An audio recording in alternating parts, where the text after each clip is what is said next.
In this episode, we talk about what to do if you're one of the up to 2.9 billion people whose financial data was just compromised. Let's get started. Let's get some money. From New Money, New Problems, it's the New Money, New Problems podcast, a show for successful professionals searching for the tools they need to navigate financial opportunities and obstacles they've never seen. Negotiating compensation, purchasing your first investment property, helping your family with money, the highs and lows of entrepreneurship. New Money brings new problems that require new solutions. Join us as we work through them together. I'm Brenton Harrison, and this is the New Money, New Problems podcast. Hello, my name is Brenton Harrison of New Money, New Problems, and your host for the New Money, New Problems podcast. Hope you all have had a good week so far. And to end the week, I wanted to touch on a story that's been in the news. And if it spooked you as it has spooked many people, hopefully give you some tips for things that can give you some peace of mind. We can't have complete peace of mind because today we're talking about scammers and fraudsters and ways that you could potentially be exposed when it comes to your financial comings and goings. And this is something that's been brought to my attention more over the past couple of weeks. And it actually over the past weekend came to the surface because I was traveling over this past weekend, hanging out with some friends from college. One of those friends who I know keeps an eye on the financial news asked me, Brenton, did you freeze your credit because of the recent data breach? And I hadn't frozen my credit. I'll tell you later on in this episode why I chose against doing so. But the reason he was asking the question is because if you have been keeping up with the news, you are familiar with the story that I am showing on screen, which we'll link to in the show notes. And the title of this article says 2.9 billion people may have had social security numbers, other financial data compromised, what it means for you. And in this article, they share the details of a recent data breach that occurred actually in April of 2024. It says, and I quote, the alleged April 2024 breach occurred when a background check company doing business as National Public Data, owned by Jericho Pictures, Inc., failed to properly safeguard information it scraped, the lawsuit states. The company provides instant search access to billions of records. So as an example, if you are applying for a new job and you get the job and they say, hey, can you give us your social security number? We're going to do a background check on you. That type of company is the one that just so happened to be breached and exposed up to 2.9 billion people. The reason they specify up to is because there could be people who have multiple records in that system. So if I'm Brenton Harrison and I have 5 records in that system and there are a ton of other people who have similar numbers, it's 2.9 billion records. It does not necessarily mean 2.9 billion people. But either way, that's a lot of people. And if you're reading this article and you're saying, oh, not only is my address potentially exposed, my email address potentially exposed, but my social security number is potentially exposed. Your social security number is the main thing that someone would need if they were going to try to pose as you, to open an account, to access accounts that you already have. So as you can imagine, there are people who found out about this and were appropriately spooked that they could, over the next few months or years, have their data exposed by a hacker or a fraudster. And as we talk about ways that you can protect yourself against things like this, at least as best as possible, I want to share why I typically don't get too up in arms when things like this occur. Maybe I should. I'm just giving you my rationale for why I don't. And they actually mention a part of it in the article. Later on, it says, and I quote, you're vulnerable forever. Massive data breaches are not new. A 2017 Equifax data breach was estimated to have affected half the U.S. population. In 2013, a Yahoo data breach may have hit all the company's accounts or a total of 3 billion people. But still, experts say the news of this latest breach should put consumers on high alert. And they quote another professional who says, it's not a matter of if, it's a matter of when. I'd be surprised if there are many people who haven't been affected by a data breach like this already, just because of the sheer number of breaches that have happened that contain similar data, end quote. And that speaks to why I typically don't get too up in arms. Unfortunately, we have built a world where we have to have email addresses, social security numbers, all these different types of things that all operate online. And because many of us use the same email addresses, our social security number certainly doesn't change. it is highly likely that there has been some type of data breach, even one that hasn't been exposed yet, where much of the information that you use to open and maintain your accounts is already out on the World Wide Web or the dark web. So to me, I focus more on the things that I can do to protect myself so that even if someone already has my data, it's hard or if not impossible to open an account because I am operating on the assumption that someone already has my data. So let's get to what some of the recommendations are to protect yourself in these scenarios. Specifically, let's talk about freezing your credit. Going back to the article from CNBC, it says, and I quote, "The best tip to protect your personal records is to put a security freeze on your credit reports, which will limit access to your records. It's also the best first step if you think your data has been compromised. Freezing your credit is the single most important thing you can do when you get a data breach notice." So what is freezing your credit? Conceptually, freezing your credit is exactly like it sounds. It is putting a restriction on the ability for anyone, including yourself, to open an account using your credit report. So essentially, if you give someone your social security number and they're asking if you want to open up a new line of credit or sign on for a car loan, they need your social security number to do so they can run that credit. If your credit is frozen, then that potential lender will not be able to access the information that they need to determine whether or not you get an account. Going back to the screen, there's an article from Experian that says how to freeze your credit at all three bureaus. While you can do this over the phone, I would highly advise if you're going to do this online because that is the option that is available at all three bureaus. We'll put this article link in the show notes that takes you directly to the place that you can do it on Equifax, TransUnion, and Experian. And if you do it over the phone, you're going to have to provide certain amounts of information. It's important to note that while putting a freeze on your credit would prevent you or any other person trying to get your information from opening up a loan in your name or opening up a credit card in your name, freezing your credit doesn't mean that no one can see your credit. As a matter of fact, in the article, it says that the type of people or companies that can still access a frozen credit report are your current creditors. So for example, if you have a car loan with your local credit union, freezing your credit would not prevent that current lender from checking your report. You also can have companies who might need to check your credit for things like if you're trying to rent an apartment or you're trying to set up a phone or a utility bill. Essentially, if they're verifying your credit, but it's not something that requires like a new financial account to be opened, then they can potentially access your credit. There are also certain debt collectors and identity verification companies, unfortunately, like the background check company that was recently exposed. And that's another point. Like, this is not a fail safe. It's something that prevents, again, new accounts from being open. But there are other types of companies and agencies that will still have access to your data, even if you freeze your credit. And if you want to unfreeze your credit, you can do so by simply going back to those same links online and unfreezing your credit. And you do need to remember that should you need to apply for something, you don't have the ability, if they check your credit report and can't access it and deny you, to say, oh, well, I'm sorry, I forgot, run my credit again. You may be able to do so, but it could be listed as a second credit inquiry, which can damage your score if you do those types of things in too short a notice. And if you forget to unfreeze your credit before you apply for something as simple as a credit card, you will likely automatically be rejected when that lender finds out that they can't access your report, which is to me the biggest reason that I haven't frozen my credit. It is the fact that I'm very forgetful. So should I need to apply for something, it's unlikely that I would recall that my credit was frozen and I would just be automatically rejected. It's the fact that, in my opinion, it's highly likely that my information is already out there and I have other things that I have set up to make sure that as best as I can, I have managed the potential of someone being able to access my information in a way that actually does significant damage. So I can't tell you whether to freeze your credit. If you would like to do so, that's why I just explained how you can do it, and we'll give you the resources that you need to do so. But after the break, I'll tell you the steps that I go through on a day-to-day, month-to-month basis to go through the day without having this fear on my shoulder that someone is out there somehow applying for a mortgage in my name without me being aware of it. After the break, we'll go through those steps.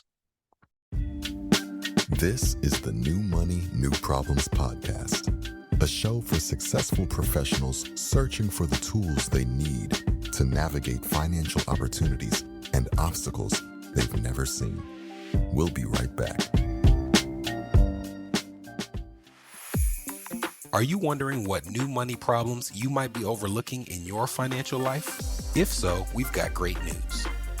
We've crafted the New Money, New Problems Gap Finder to identify potential weaknesses in your finances in areas ranging from budgeting, investments, insurance, and even the threat your extended family's finances could pose to your household. Please head to newmoneynewproblems.com/gapfinder to complete it today. Again, that's newmoneynewproblems.com/gapfinder to take the assessment.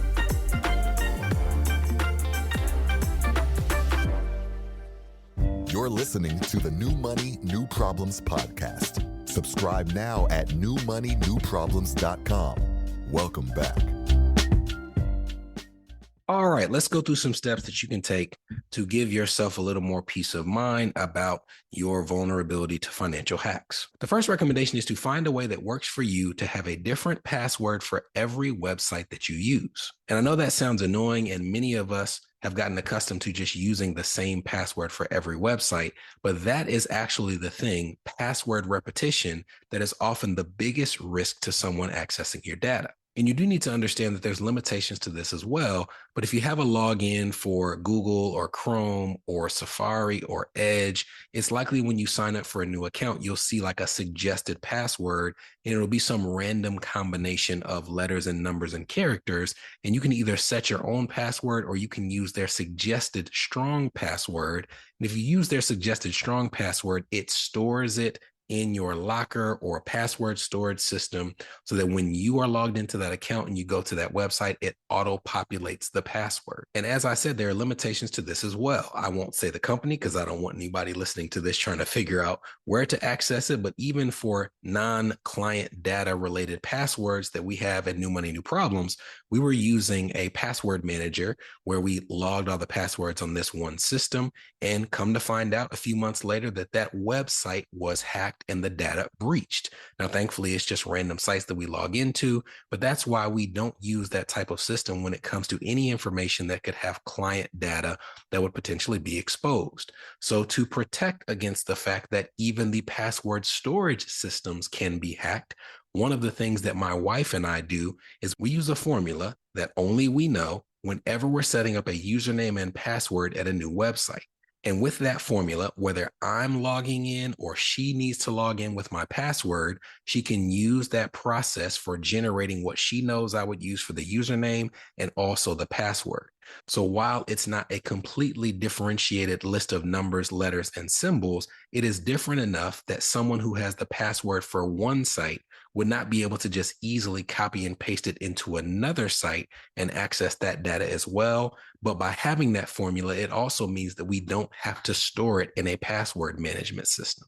So if you're fine doing password management systems with a different password for each website, that is at least better than using the same password. But if you want to go a step further, then either you or you and your spouse can come up with your own formula so that with each website, you don't have the same password, but the other person who may need to access it would know how to put that password together in a pinch.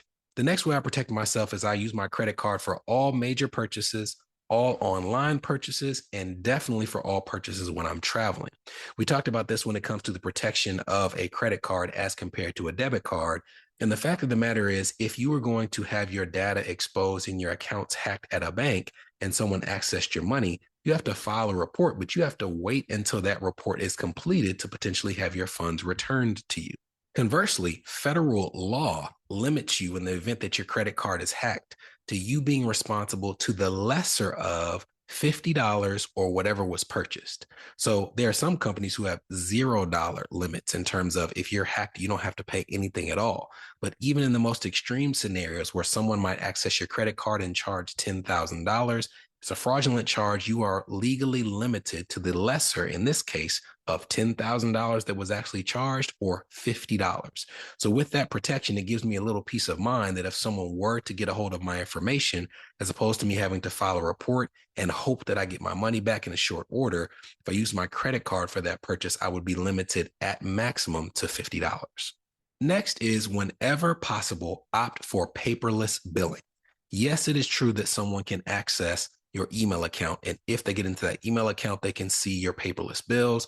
But one of the things you'll find when you look up common ways that your identity can be exposed is dumpster diving. It is people who are getting bills with account numbers and accounts owed that are coming through the paper mail. And instead of shredding that information, they are just throwing away the whole envelope. And through that trash, people can access information that they need to set up another account. So whenever possible, opt for paperless billing. And if not possible, make sure that you shred any mail that has identifying information on it instead of just placing the entire envelope in the trash. Next up, public Wi-Fi. If I am at a coffee shop, if I am in the airport, if I am at random place XYZ that has their own Wi-Fi, I never log onto an account that has my personal data when I am on that public Wi-Fi network. Or if I have my work laptop, I have a virtual private network where I can make sure that when I'm on that public Wi-Fi, I'm doing so in a way that's not exposing my personal information. If you don't have a virtual private network, then I would not be at your local Starbucks signing on to any account like a bank account or even an email account that has personal information involved, because that is an easy target for people who know how to manipulate those networks and access your information.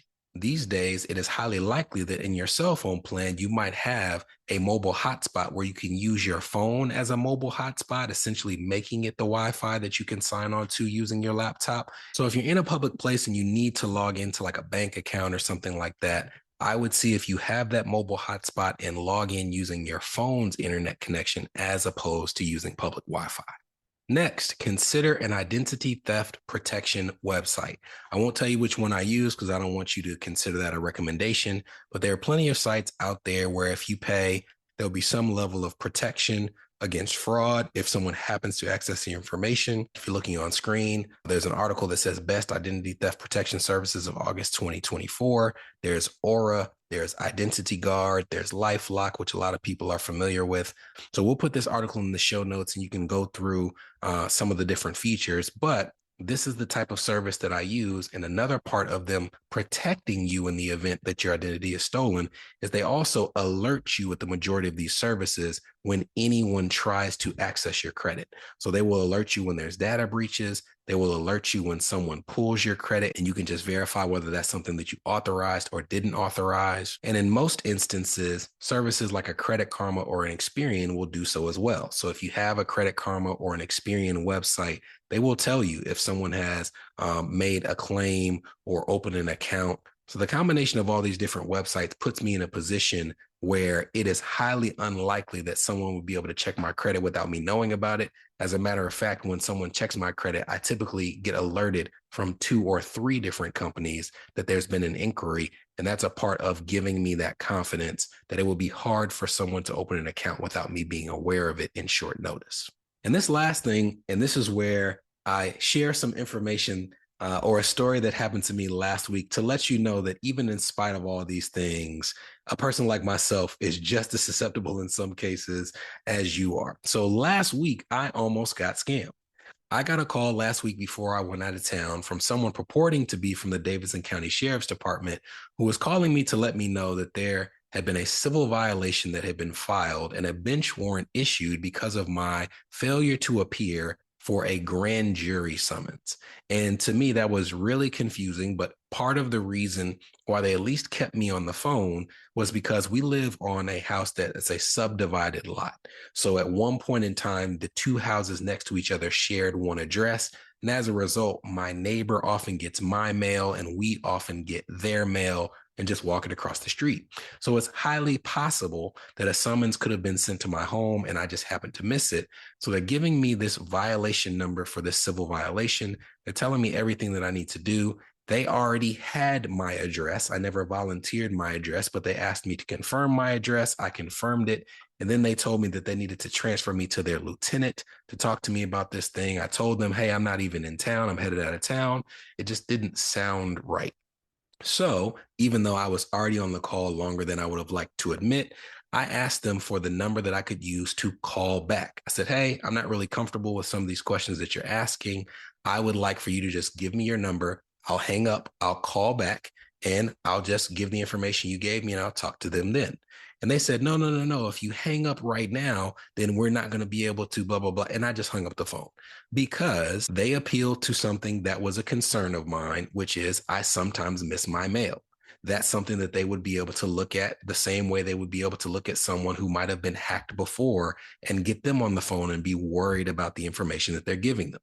Because I was worried about the fact that I often miss my mail, they were able to get me to confirm my address. And if I had stayed on the line, I might have eventually been tricked into volunteering the last piece of information that they needed to open an account in my name. So here's what I would say in most instances. It is extremely rare that you would have any government agency, the IRS, your local government office, call you and initiate contact over the phone to get your information. So that's something to keep in mind that I didn't keep in mind. Something I was able to remember is that you never volunteer new information over the phone.